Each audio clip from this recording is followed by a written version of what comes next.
izinga likashukela wegazi eliphansi, owaziwa nangokuthi i-hypoglycemia, yinoma yiliphi inani elingaphansi kwama-70 kubantu abanesifo sikashukela. Uma singaphansi kuka-80 uqobo, sithatha izinyathelo zokulungisa.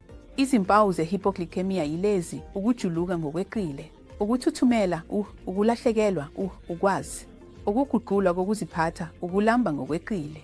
Noma yiziphi zalezi zimpawu ezikhona kumuntu ogulayo, ngokushesha lowo muntu kufanele anikwe i-glucose ngomlomo ngendlela yejusi yezithelo, inkomishi eyodwa yejusi yezithelo noma amaswidi amabili, noma amathathu, noma i-gluconte izipuni ezimbili kuya kwezintathu, noma ushukela izipuni ezimbili kuya kwezintathu emanzini uma isiguli sikwazi ukukuthatha ngomlomo. Uma isiguli singakwazi ukukuthatha ngomlomo futhi sesivele sisesimweni sokungazi lutho ngokushesha, isiguli kufanele sinikwe i-glucose nge-IV, okungenziwa esibhedlela esiseduze noma ngisho nase-ambulensi.